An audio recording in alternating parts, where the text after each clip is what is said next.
and we're not referring outwards. It's not like an essay where you connect lots of different texts. This is exploring, under the microscope, one text.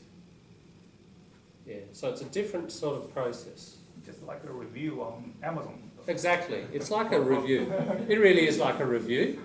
In a review, we usually have some sort of quick summary, but this is the meat in the sandwich, isn't it? It's anyone can kind of do that. We want to know what someone thinks of a piece, the strengths and weaknesses. In terms of assessment, that's where, that's the hot bit. The evaluation is about the way, the method?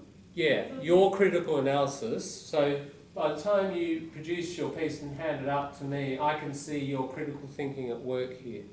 I can see your, what you're analysing the method, you're analysing whether it's biased or not, etc., etc. So does that mean at the end, very end, we have to read this and we have to give like a small report? How did they do this note? Is it good or bad? Yeah, that's the how there. Yeah. What this study did and how did this is. Evaluation. How strong do you think this research is?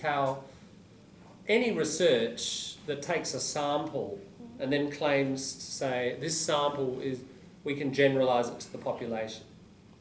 Okay. So that step, do you think the methods they used in collecting the sample and what they did with the sample, and then the results they found, do you think it's valid for them to be able to say, most kids from lesbian families are going to be better at academic achievement and less aggressive,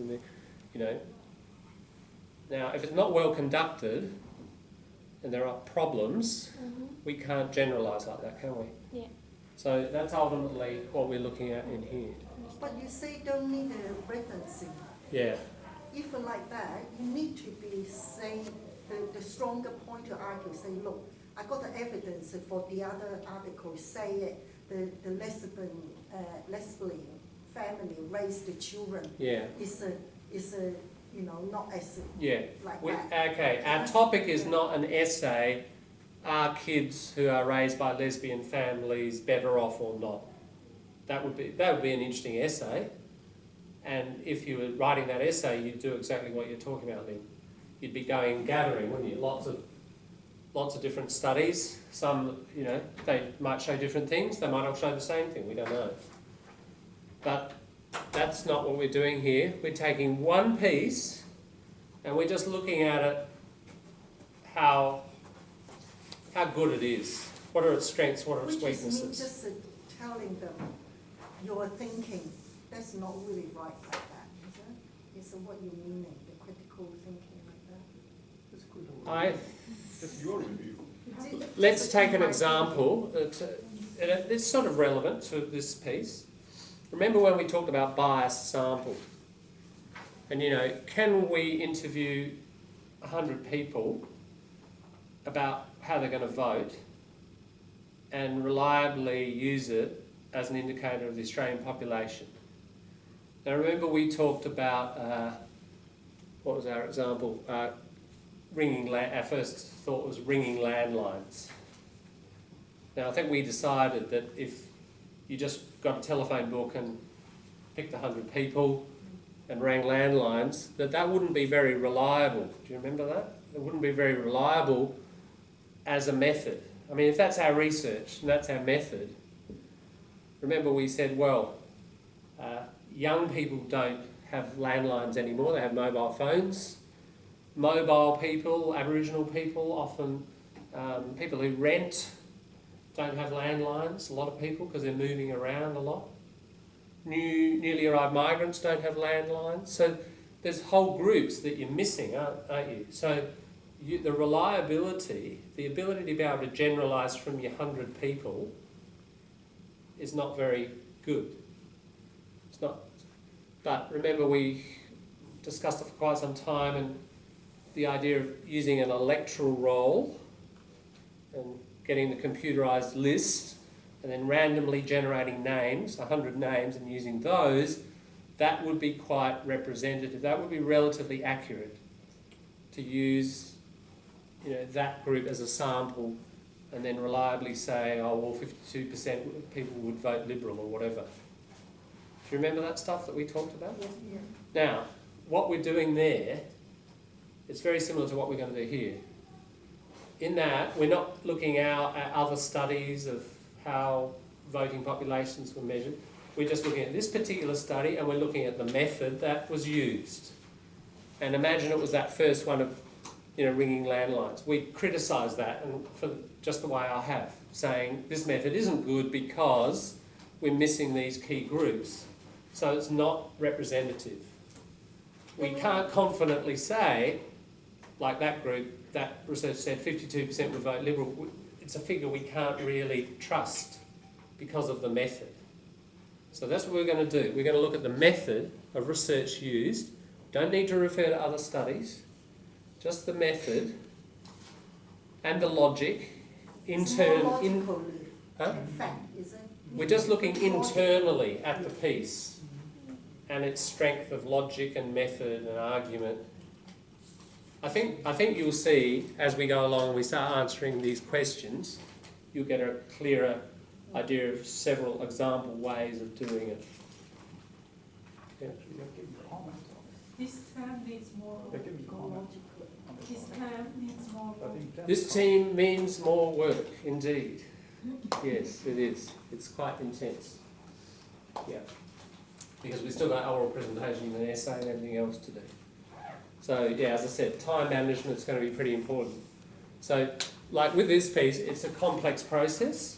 So it's going to be pretty important that you keep up with every stage, So I've said read around the whole thing a couple of times by tomorrow. So make sure you've done that and you'll be in a more confident position when in the discussion tomorrow, yeah? Is it this one and this one, both of them? Well, yeah, we're going to look at this in the next couple of days and that one in the next couple of days. Yeah, that one tomorrow definitely. This one in the next couple of days. So have them both read, okay? What is A1 or no? That was just earlier, just little phrases I was using and I explained them.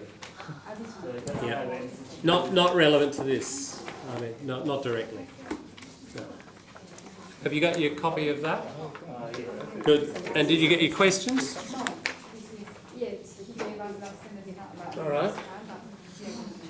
All right, so that's the good news about that. Yesterday, there's a bit of a paper war here.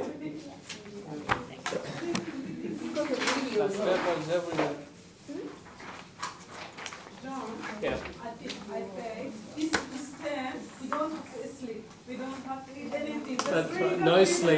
No sleep. Just lots of coffee and 1 hour sleep, maybe. But after this term, you can sleep. You can sleep, but if you have that management, You probably end up sleeping in class. Oh. All right, I said we looked at this website yesterday. Thanks, yeah. Good day.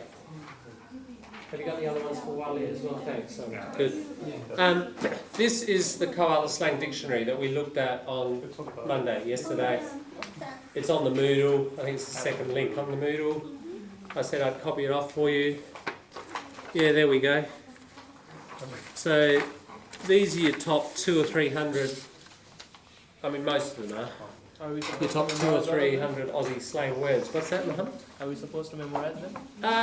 Look, you will need to remember them, and where pronunciation is tricky for some of them. Yeah. Let's take, I don't know, let's do a little bit of work just for a bit of fun. Which of them are very common? Most of these are very common. That is why I gave you this list.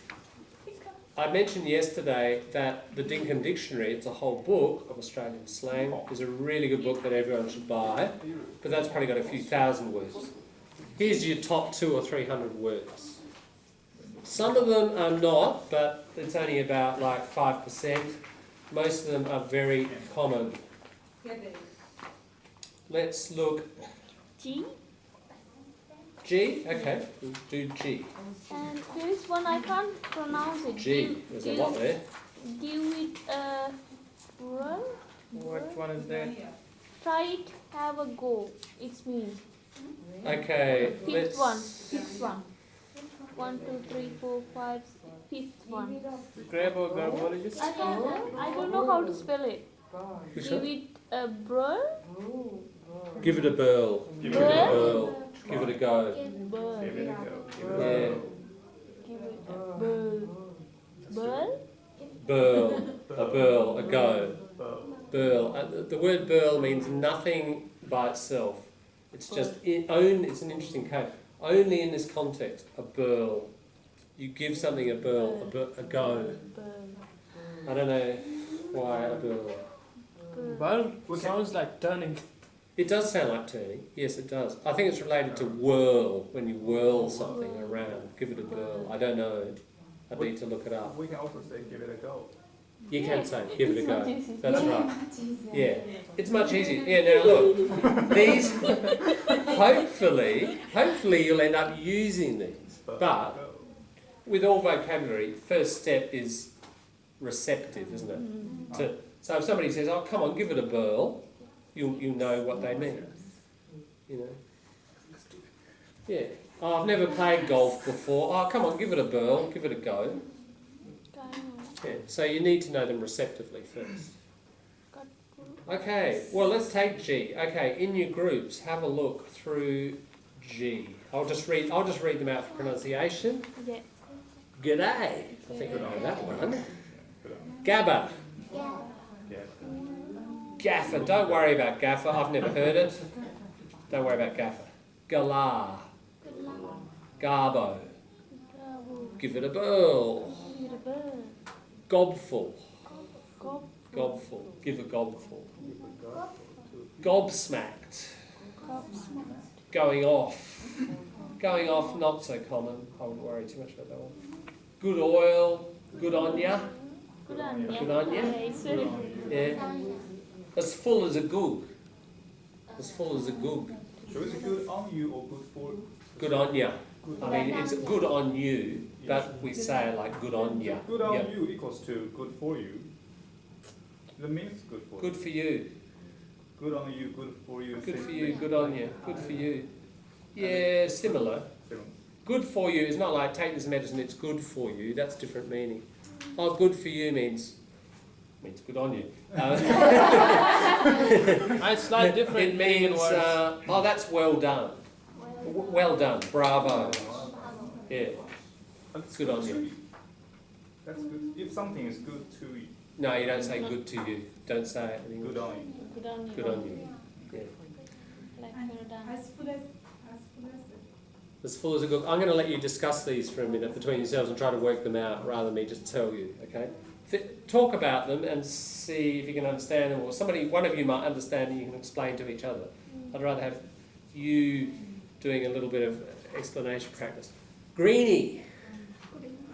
Grinning like a shot fox. I've never heard that, but I can clearly see what it means. Grog, very common. Grouse, very common. Grundy. Okay. Gut full of piss and a gyno. All right, there's G.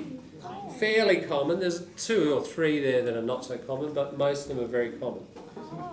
Okay, over to you to just discuss them. You don't understand one? What the hell does that mean? See if your partner understands it. Why do we say this? What does it mean? Remember, key thing about slang we talked about yesterday, metaphor, often. There's some sort of metaphor behind it, but not always. And often there's a bit of humour in it, isn't it? So think of humorous logic, of metaphorical logic. metaphorical logical means the similarity between the. That's right, between one thing and another. A metaphor is when something is like another thing, not in reality, but in our imagination, isn't it? Okay, see what you think of those, and then I'll explain them later.